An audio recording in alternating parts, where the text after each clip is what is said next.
Our next speaker is going to be Jeff Landis from NASA Glenn in Cleveland. And I wanted to say Lewis. Yeah, you can say that if you want. And he's going to be talking about power systems for miniature interstellar flight probes. And he's a long-term physicist and scientist and in very high regard. Some of the first publications on gravitational lens imaging come from Dr. Landis. So please join me in welcoming him. Good morning. Welcome, world. So we had some nice overview of some of the problems, what we want to do, where we want to go. And now I think I'm introducing some of the technology details of how hard it is to do and what we need to solve. So let's talk about power systems. And I need to actually acknowledge NIAC, the NASA Innovative Advanced Concepts Program, that's been supporting this work. Great program. Everybody should go to the NIAC webpage and see some of the magnificent projects they do. But this is what we want.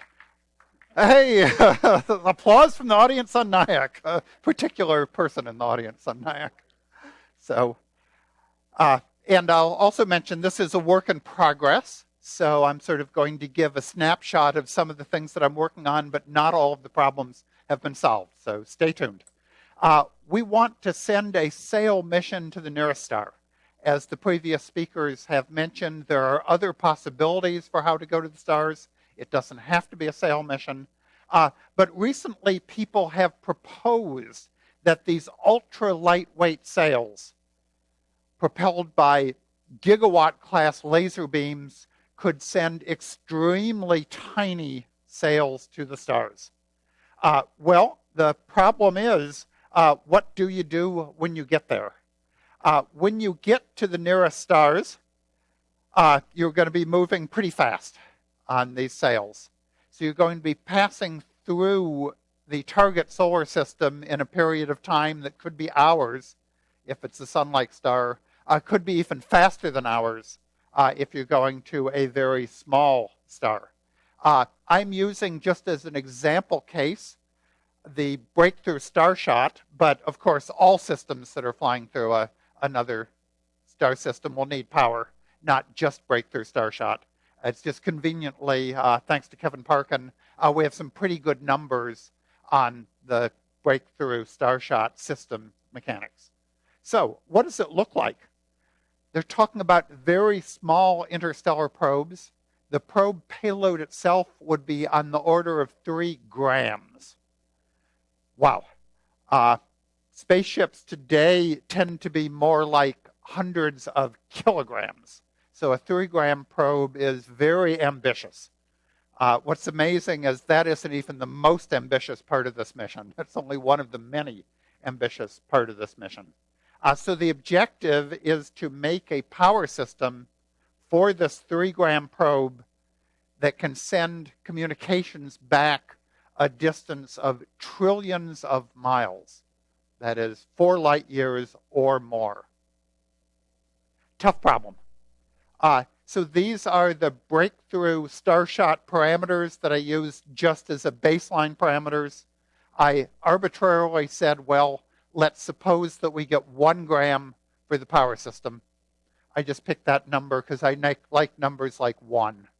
I can understand 1. 1 gram.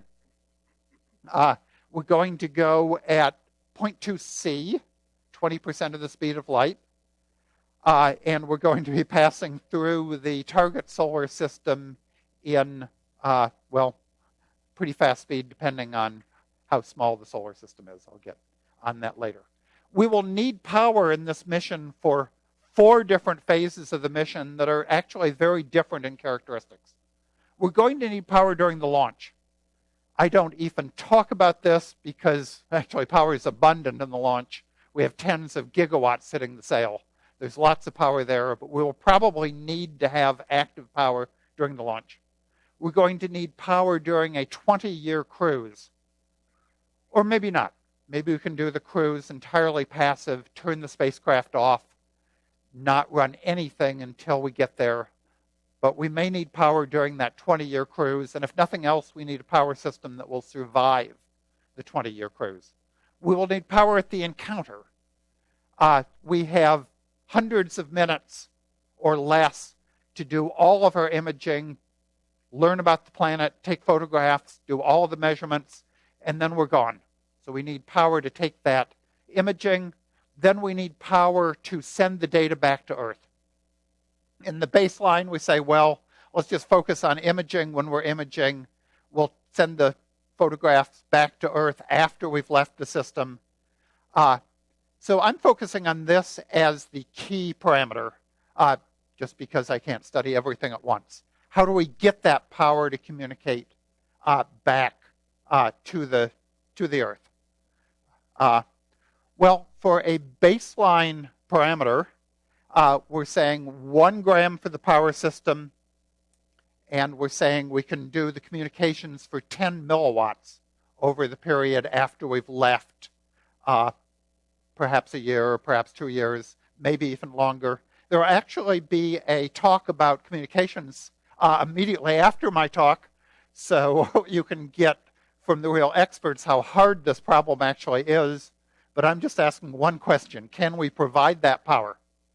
I'm also making an assumption that the information we transmit is proportional to the total energy, that we can either transmit with a lot of power for a short period of time, short or less power for a longer period of time, as long as it adds up to the total amount of power we need, which I'm estimating as about 300 kilojoules, I think. Yeah, about a third of a megajoule. So there's basically 2 choices of power systems that we can use. We can either do a continuous power system, some power system that's always generating power, a little bit of a trickle power. It generates it as we're cruising, as we go through the system after we're past. Or we could do power generating at the target. Say we have reached our target solar system. That target solar system has resources. We can harvest those resources somehow to make power. So let's take a look at that. When Starshot was first announced, they said, oh, we'll just use radioisotope thermoelectric generators just like other probes, such as, for example, the Voyager probe, the Galileo probe, New Horizons. Looks pretty good. Existing radioisotope thermoelectric power systems have power densities. For example, the New Horizons power system, with getting 420 watts for 57 kilograms. So that is 7 milliwatts per gram. Drops down to about 5 milliwatts per gram once you get to 25 years of cruise time. But that's not too bad. We just have to decrease that mass by a factor of 2 in order to get what we want. The only problem is you can't do that. The problem is radioisotope thermoelectric generators, like all thermal systems, have the difficulty that you're up against a cube square law. Your losses go as the surface area, whereas the power generation system, the mass of it, goes as the volume. So you're in the bad end of the cube square law. If you try to make a power system that has a radioisotope that's a gram of radioisotope, it's just not possible to suck the power out of it, send it to the radiators, and stay hot enough to produce the efficiency. Your efficiency just drops off. RTGs are just not a good choice. But radioisotopes themselves have high power density. So are there other choices of power converters? Another choice is a beta-voltaic, or we choose a radioisotope that emits high energy electrons, and we directly convert the high energy electron energy. It looks just like a photovoltaic, except instead of converting photons, we convert these high energy electrons. Well, we can look at a bunch of different isotopes for doing that, and I looked at a whole bunch. But turns out the one that's commercially used for beta voltaics, tritium, looks like the best isotope choice. It does decay quite a bit over this period of time, but nevertheless, it's really lightweight, so you get still a pretty high specific power. So the specific energy of the radioactivity decay is fine. The question is, what if you get the converters? Well, people do make these converters. They're making beta voltaic power sources. You can buy them, pretty expensive. They produce nanowatts. There's actually a NASA contract to try to increase this. These next generation systems will produce about 100 microwatts. So they're still 2 orders of magnitude low in power per unit. That would be at 20 grams, including packaging, but the packaging is heavy. So the answer is we're still several orders of magnitude away. We need 10 milliwatts per gram, so we need 100 times more power for about 20 times less weight. Not out of the question, but it would take some serious breakthroughs for this to work. Another alternative is alphavoltaics. Pick an isotope that emits alpha particles. Alpha particles turn out to be significantly more heavy than electrons. They carry proportionally more energy, so some of these alpha emitters have truly ferocious amounts of power output. Typically, you use the plutonium power system that's very similar to the radioisotope thermoelectric generator. The failure of alphavoltaics is that since they're heavier particles, they degrade the semiconductor that converts them to electricity. And that degradation so far, unless we have some serious breakthrough in the semiconductor, is not going to allow us to last that 25 years of cruise. So we don't get the lifetime. Get the power density, but not the lifetime. So right now, again, that's we need some technology advance here, not ready yet. Another thought is, what if we put photovoltaics right onto the sail? Well, we can do that. In fact, here's an example. This is the Icarus Japanese solar sail that had thin film solar arrays right on the sail. Here's the solar arrays on the sail. So here we just power it by the target star as we fly by. The bad news is we fly by pretty fast, so we don't get a lot of time. But the good news is, well, we know how to convert sunlight from other stars. So we fly into the solar system, we produce power while it's available. When we're gone, well, back into low power mode. Well, the bad news is current technology really is a little bit too heavy. So let's look at what we get with some future technology. So the baseline assumption is that we can put those solar arrays directly onto the sail, that we don't have the added mass of a deployed solar array. The approach would be either to thin a crystalline cell or to make a thin film cell that can be deposited directly onto the sail. Advantage of thinning a crystalline cell is we know how to make very efficient solar cells. We can make solar cells that are up above 30% efficient. We would go for this one for the weight. We'd do a single junction solar cell, but we can make solar cells over 20% efficient. We can thin them down to micron scale thickness. But a better technique would be if we could just deposit the solar array directly onto the material. Well, how much power do we get? Well, that depends on how close we pass to the star. So we can do that integral. We'd like to pass really close to the star, but turns out actually we are moving so fast that our trajectory doesn't bend noticeably in the gravity of the target star.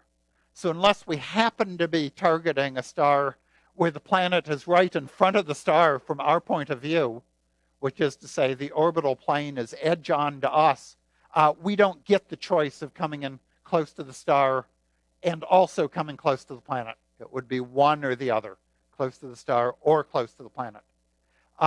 So I'm picking as a baseline that we're sort of at an average inclination, so we can get a little bit closer to the star than the planet, but not tremendously close to the star.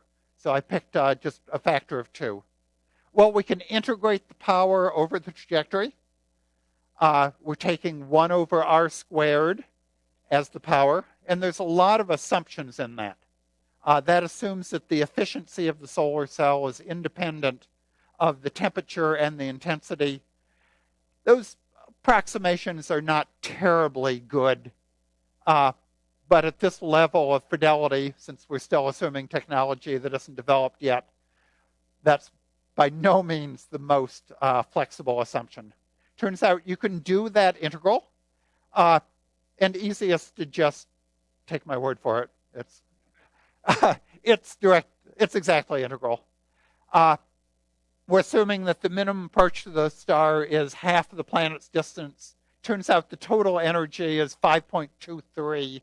That's actually 5/6 pi times a factor of 4, I think, times the power at the planet, times how long you take to traverse the solar system. And I've defined that time as the time it takes to traverse the distance from the planet to the sun. So let's do that calculation. Here's the calculation if the target star is the sun. At 20% efficiency, your velocity is 2,500 astronomical units per 2,500 seconds per astronomical unit. So the power comes out to 3.5 megajoules per square meter. Well, that's nice. 0.085 square meters of solar cell will get you that 300 kilojoules. That looks good.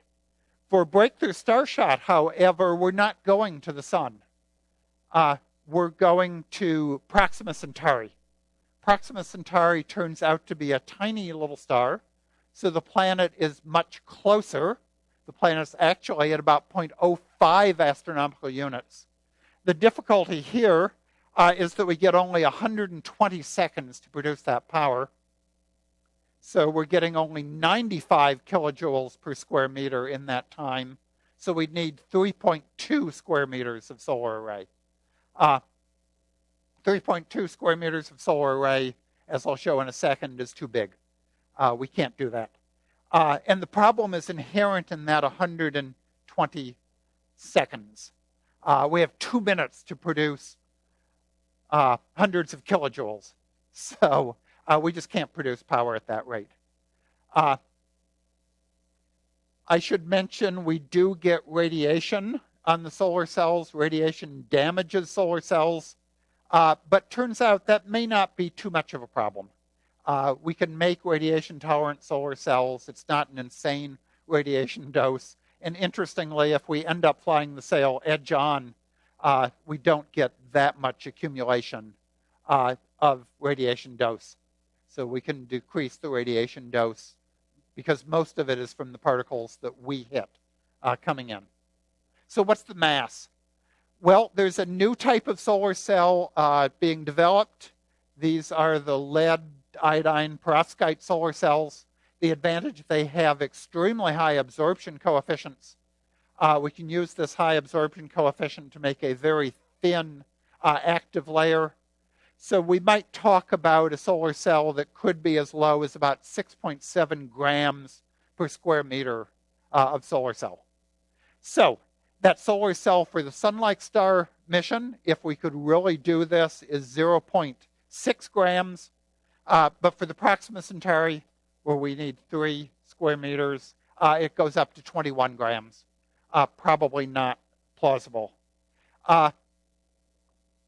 Again, I'll say I'm making a lot of assumptions in doing these masses.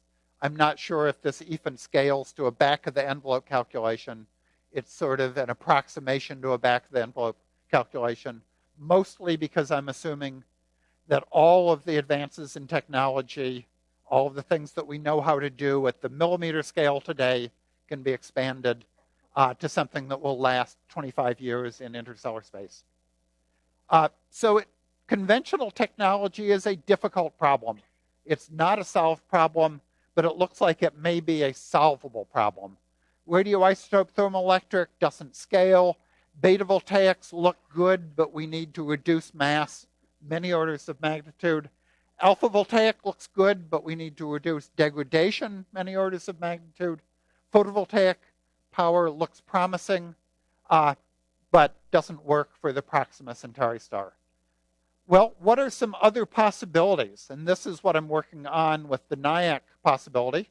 Our own motion is a tremendous source of kinetic energy. We have put gigawatts of power into getting into our motion. Can't we get any of that energy back? E equals 1/2 mv squared, and we're moving at 1/5 the speed of light. Some of you may say, well, how come I don't do relativistic correction? Well, relativistic correction at only 1/5 the speed of light is pretty small, so you can still use 1/2 mv squared. If we can tap our own energy of motion, we've got plenty of power. Of course, the probe's not moving in its own frame of reference, so we can only tap that power by moving with respect to something. So in the probe's reference frame, we're tapping the motion of the environment moving past us. Same thing, different way to look at it. Well, so can we generate power from our motion through the star's environment? Approach number one is use that magnetic field of the target star. So power could be generated by the V cross B force. So in principle, we'd put some sort of conductive stripe on the sail. That conductive stripe will have a force across it. If we just need to generate a current through that magnetic field, we would generate power. For those of you who have been in the advanced space concepts field for a while, you're going to say, oh, that's just an electromagnetic tether. Exactly, it's an electromagnetic tether. So here's our motion. We have a V. We're moving through a B field, and that will produce an induced electric field of V cross B. However, current can't flow in just one direction. The current has to go in a loop. That's Kirchhoff's law. So how do you close that current loop? Well, one way to do it is to capture electrons from the interplanetary medium. You're moving through that medium. You can capture electrons somehow on the sail, then eject them from a cold cathode emission at the end. How many electrons can you capture? Well, you can calculate that. We're going to assume a plasma density about the plasma density of the solar wind at the Earth's distance from the sun. Multiply those out, and you're getting about 0.04 milliamps per square meter. Not a whole lot of current, but that's okay. We don't need a lot of current. Good news is, turns out M-dwarf stars like Proxima Centauri have strong magnetic fields. So we're going to get perhaps something like 3,000 volts per meter cubed. 3,000 volts per meter, which gives you a power generation of something like 0.12 watts per meter cubed. That's because our power generation is proportional to our collection area times the length. But the bad news is we still only get 120 seconds. So going through the habitable zone in 2 minutes, we just can't generate enough power. So it still doesn't solve the Proxima Centauri power problem. Well, another possibility is, what about that ambient plasma that hits us? That ambient plasma is ambipolar. You have both electrons, protons, also some heliums, but I'm mostly ignoring those. Easy to capture the electrons. They will stop in a micron or so of material. Hard to capture the protons. They pass right through that thin sail. So how do you generate power? Because those protons are coming in at a target energy of 19 MeV. So even if you do capture the protons, how can you use power coming in at a typically microamps of current times megavolts of voltage? That's going to be a little bit tricky. Okay. So the total energy available is about 0.4 watts per square meter from those electrons. A lot more power from the protons, 760. And actually, turns out, because they're much heavier, the alpha particles, the heliums, have a lot of power. I mostly ignore them because they're also really hard to capture as well. So that is a tricky problem. You still have the same problem as you have at Proxima because the solar wind density also trails down, not quite as 1 over r squared.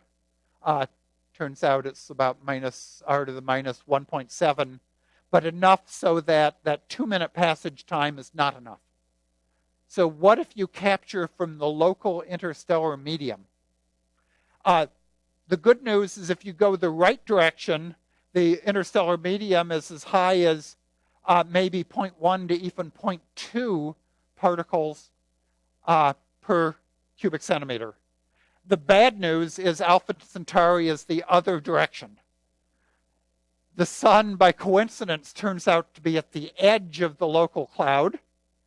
And if you go this direction in the local cloud, you get the local cloud. If you go the other direction, you go into the low density part of the local cloud, where it's more like 0.001 particles per cubic centimeter, up to maybe as high as 0.05 particles per cubic centimeter. So it is an open question. Can we use this?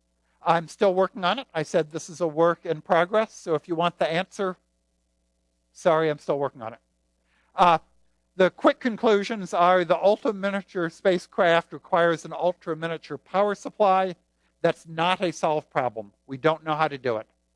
But there's several plausible approaches that look promising. Harvesting energy during passage is very hard, particularly for Proxima Centauri. Since it's such a dim planet close to the star, we have to harvest it pretty fast. My solution to that problem is let's go somewhere else. But analysis is continuing. It is a NIAC project. I'll have a final report in another 3-4 months. So stay tuned. I'll give you some more work results when I have them, or when my student has them, depending on whether he's smarter than I am or whether I'm smarter than he is, and yet to be determined. Okay, thank you. We recently had photovoltaic panels put on our roof in Brooklyn, and when the people installing it learned who I am and what I do, they started to talk about increases in battery technology, which will soon allow small batteries in houses that won't blow up. There's been a problem with some of them. Do you think that lithium or some type of battery system like that might become low mass enough and efficient enough to be applied to store some of this energy chemically? Yeah, I didn't look at stored chemical energy. If you're going to do batteries, you actually have the question, well, why not just charge the batteries before flight? But today, batteries come in at about, the best ones you're going to buy come in about 300 watt hours per kilogram. So getting that 300 kilojoules is going to be tough. The question is, what can you do with ultimate technology? Unsolved problem. Maybe sometime in the future you can do much better battery technology. A problem that I didn't address here, I've been thinking about but didn't address it, is so far I've just been assuming that we need this much energy and we can use it at any time. In the real world, however, we'll have energy peaks. Sometimes we'll need a lot of energy. We'll have times when we don't need energy and can store it up. I didn't talk about the part of the power system that will do the load leveling, that will take the average power generation and turn it into peak sometime and level power another time. That's another question that's also a hard question. Probably not as hard. Thank you.